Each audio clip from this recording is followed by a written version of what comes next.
अरे निखिल बेटा, जरा 2,500 रुपये देना तो। साधना जी अपनी साड़ी सही करते हुए बोली। क्या हुआ मम्मी, कहीं जा रही हो क्या आप? निखिल ने पूछा। हाँ बेटा, अभी अभी तेरी बुआ जी का फ़ोन आया था। तेरे फूफा जी को हॉस्पिटल में एडमिट किया है। उनकी तबीयत अचानक बिगड़ गई है। वो वहाँ बिल्कुल अकेली है। उसने मुझे वहाँ बुलाया है, साथ ही कुछ ज़रूरी सामान लेकर आने के लिए कहा है। हालांकि सामान तो 1,000-1,200 रुपये का ही है, पर वहाँ मुझे पैसों की ज़रूरत पड़ गई तो इसीलिए एक्स्ट्रा पैसे मांग रही हूँ। ला जल्दी से पैसे दे दे ताकि मैं यहाँ से निकलूँ, फिर सामान भी तो खरीदना है। साधना जी एक ही सांस में सब कुछ बोल गई। उनकी बात सुनकर निखिल ने अपनी पत्नी की तरफ देखा। तनिषा उसे घूर रही थी और उसने इशारे से उसे पैसे देने से साफ इनकार कर दिया। तभी साधना जी ने कहा, निखिल सोच क्या रहा है, जल्दी कर, वहाँ तेरी बुआ जी अकेली है, वो परेशान हो रही होगी। ये सुनकर निखिल थोड़ा हकलाते हुए बोला, मम्मी वो मेरे पास अभी पैसे नहीं है। उसकी बात सुनकर साधना जी हैरान होते हुए बोली, पैसे नहीं है क्या मतलब? अभी कल ही तो तू एटीएम से 20,000 रुपये निकाल कर लाया था। फिर मैंने अपनी पेंशन के पैसे भी तो तुझे कल जमा कराने के लिए दिए थे, जो मैं बैंक से लेकर आई थी जरूरी काम के लिए, जिसे तू बैंक में जमा कराना भूल गया था। वो पैसे तो होंगे ना तेरे पास? इससे पहले कि निखिल कुछ कहता, उसकी पत्नी तनिषा बोली, मम्मी जी वो 20,000 रुपये तो हम घर के राशन, बिजली के बिल और खर्चों के लिए लेकर आए थे। उसमें से आधे से ज़्यादा पैसों का हिसाब तो कल ही हो गया। हाँ, लेकिन पेंशन के पैसे भी तो होंगे ना, साधना जी ने कहा। तो तनिषा बोली, देखिए मम्मी जी, आपके खर्चे भी तो हमें ही उठाने पड़ते हैं, तो भला उन पेंशन के पैसों पर आपका क्या हक? ये सुनकर साधना जी हैरान रह गई। फिर अचानक से कुछ सोचते हुए उन्होंने निखिल की तरफ देखा और कहा, निखिल, मेरे पेंशन के पैसे बैंक में ही जमा हो रहे हैं या नहीं? फिर अब निखिल से कोई जवाब देते नहीं बना। वो नज़रें नीचे किए चुपचाप बैठ गया।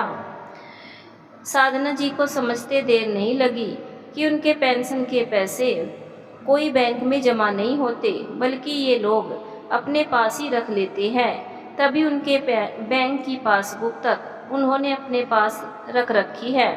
उसे यूं चुप देखकर साधना जी को और गुस्सा आ गया और वो निखिल पर चिल्लाते हुए बोली, निखिल, तुझसे पूछ रही हूँ मैं, जवाब क्यों नहीं दे रहा? पैसे बैंक में जमा होते हैं या खुद खर्च कर देते हो? जब साधना जी ने डांट कर पूछा, तब निखिल ने कहा, मम्मी, आपका खर्चा भी तो मैं ही उठाता हूँ, तो आपके पेंशन के पैसों पर भी मेरा ही हक हुआ ना। और फिर पैसे घर खर्चे में ही तो काम आ रहे हैं। क्या करोगी बैंक में पैसा जमा करके? वैसे भी तो आपकी उम्र हो गई है। क्या माँ होने के नाते तेरी कमाई पर मेरा कोई हक नहीं? जो मेरे खर्चे भी तू मेरे पेंशन के पैसों से ले रहा है, वो भी तब जब तेरी कमाई अच्छी है। फिर भी तेरी नज़र पेंशन के कुछ 1,000 रुपये पर ही गई। बोलते बोलते साधना जी की आंखों में से आंसू आ गए। मम्मी जी, अब आप रोना धोना छोड़िए, हमें इमोशनल ब्लैकमेल करने की ज़रूरत नहीं है। वैसे भी इनकी कमाई पर इनके परिवार का हक है, आपका नहीं। अब आप हमारे साथ रहती है तो बदले में अगर कुछ पैसे रख लिए तो गलत क्या है? तनिषा साधना जी से बोली और उसके बाद निखिल की तरफ पलट कर बोली, अब आप बैठे बैठे देख क्या रहे हो? आपको कुछ काम नहीं है क्या? चलिए तैयार हो जाइए, मेरे मायके भी तो चलना है।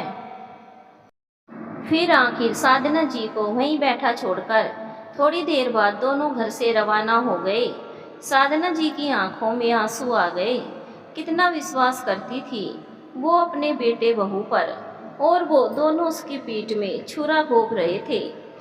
उनके लिए ये यकीन कर पाना मुश्किल हो रहा था। साधना जी के पति की सरकारी नौकरी थी। निखिल जब अपनी पढ़ाई पूरी कर नौकरी की तलाश में ही था उसी समय एक हादसे में उनके पति की मृत्यु हो गई। साधना जी भी पढ़ी लिखी थी, पर खुद नौकरी करने की जगह उन्होंने निखिल को अनुकंपा नौकरी दिलवा दी। वैसे भी आज के ज़माने में सरकारी नौकरी मिलना बहुत मुश्किल बात है। साथ ही साधना जी को विधवा पेंशन भी मिलती थी। घर के सारे खर्चों का बोझ निखिल ने अपने कंधों पर ले रखा था, जबकि साधना जी की पेंशन के पैसों को बैंक में जमा करवा देता था। निखिल की शिक्षा अच्छी थी और वो मेहनती भी था। ये देखकर उसके लिए रिश्ते आने लगे थे। अभी 10 महीने पहले ही तनीषा के साथ उसकी शादी हुई थी। उनकी शादी के 4 महीने बाद ही निखिल ने साधना जी की बैंक की पासबुक अपने पास ही रख ली, ये कहकर कि बार बार पासबुक उनसे लेनी पड़ती है। पर साधना जी ने कभी भी पासबुक नहीं मांगी। उन्हें अपने बेटे बहू पर, दोनों पर बहुत भरोसा था, लेकिन इस भरोसे का ये अंत होगा, ये उन्हें उम्मीद नहीं थी। खैर, तभी उनके मोबाइल की रिंग बजी। देखा तो उनकी ननद का फ़ोन था। उससे बात कर साधना जी पड़ोस में रहने वाली अपनी सहेली निकिता जी के यहाँ गई और कुछ पैसे उधार लेकर अपनी ननद के पास हॉस्पिटल सामान लेकर पहुंची।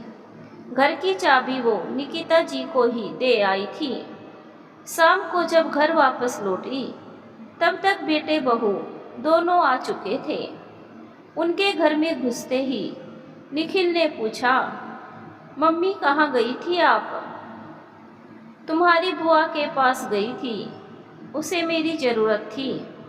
पर पैसे तो नहीं थे ना आपके पास, फिर ऐसे कैसे चली गई आप? तनीषा ने बीच में आते हुए कहा, निकिता से कुछ पैसे उधार लेकर गई थी, मैं उसे पैसे लौटा दूंगी, पर उससे पहले तुम लोग मेरी पासबुक मुझे दे दो। साधना जी ने दर्द होते हुए कहा, अरे वाह, एक तो हमसे पूछे बगैर आप निकिता आंटी से पैसे उधार लेकर चली गई और ऊपर से पासबुक भी मांग रही हो। कुछ नहीं देने वाले हम आपको, चुपचाप पड़े रहिए घर में। आइंदा हमसे पूछे बगैर घर के बाहर कदम भी मत रखना।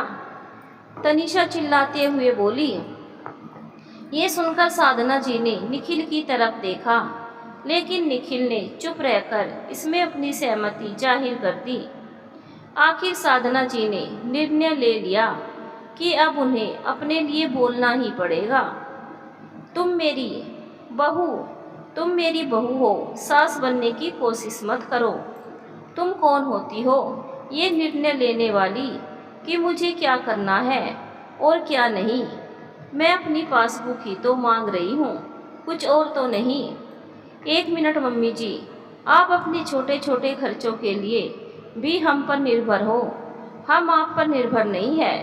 यदि आज हम आपके खर्चे करने से इनकार कर दें या आपको घर से निकाल दें, तो आपके पास कोई दूसरा सहारा भी नहीं है। इसीलिए ज़रा सोच समझकर कदम उठाइए, हमें मजबूर मत कीजिए। तनीषा चिढ़ते हुए बोली। उसकी बात सुनकर साधना जी मुस्कुराते हुए बोली, बेटा ऐसी गलती मत करना, पढ़ी लिखी तो मैं भी हूँ। माना कि विश्वास ही विश्वास में मैंने पासबुक वगैरह तुम लोगों को रखने को दे दी, पर कानून अच्छे से जानती हूँ, ये घर मेरा है, इसीलिए यहाँ से तुम लोग मुझे नहीं निकाल सकते, बल्कि मैं तुम्हें यहाँ से निकाल सकती हूँ। ये सुनकर तनीषा कुछ बोलने को हुई तो साधना जी अपना हाथ दिखाते हुए उसे चुप रहने का इशारा करते हुए उससे बोली, और रही बात मेरे खर्चों की, तो भारतीय कानून के हिसाब से अनुकंपा पर नौकरी लेने वाले बेटे को अपनी मां का भरण पोषण उसके जीवन काल तक करना होगा। यदि उसने देखभाल करने से इनकार किया तो उसे अपनी सैलरी का एक हिस्सा अपनी मां को गुजारा करने के लिए हर महीने देना होगा। बेटा अपने इस दायित्व से मुंह मोड़ता है तो विभाग की ओर से सेवा से बर्खास्त करने की कार्रवाई की जा सकती है। अब ये तुम दोनों पर निर्भर करता है कि तुम लोग क्या चाहते हो। ये सुनकर तनिषा चुप हो गई और निखिल की तरफ देखने लगी। निखिल के माथे पर पसीने की बूंदें चमकने लगी। ये देखकर साधना जी ने कहा, बेटा मैं तुम्हारी माँ हूँ, तुम लोगों को घर से नहीं निकाल रही हूँ, वरना ऐसी हरकत करने के बाद तो तुम लोगों का इस घर में रुकना बनता ही नहीं है। लेकिन हाँ, अब तुम पर आंख बंद कर विश्वास भी नहीं कर सकती, इसीलिए मेरी पासबुक मुझे दे दो। अपने अकाउंट को मैं खुद हैंडल कर सकती हूँ, और अगर मेरे खर्चे करने से तुम्हें ऐतराज़ है तो हर महीने एक फिक्स्ड अमाउंट मुझे खर्चे के तौर पर दे दिया करो। और ये बात अच्छे से याद रखना कि मैं आज के ज़माने की माँ हूँ। अगर अपने बच्चों पर विश्वास करना जानती हूँ तो गलती करने पर उन्हें सज़ा देना भी जानती हूँ। साधना जी की बात सुनकर दोनों से कुछ कहते नहीं बना। आखिर निखिल ने साधना जी की पासबुक उन्हें वापस दे दी। साधना जी ने बैंक में लॉकर लेकर घर के पेपर्स और अपने गहने उसी में रखवा दिए। तो दोस्तों, यह हमारी छोटी सी कहानी आप सबको कैसी लगी हमें कमेंट करके ज़रूर बताइए। वीडियो को लाइक भी ज़रूर करें। चैनल पर नए आए हो तो सब्सक्राइब भी ज़रूर करें। धन्यवाद दोस्तों। मिलेंगे एक और नई कहानी में।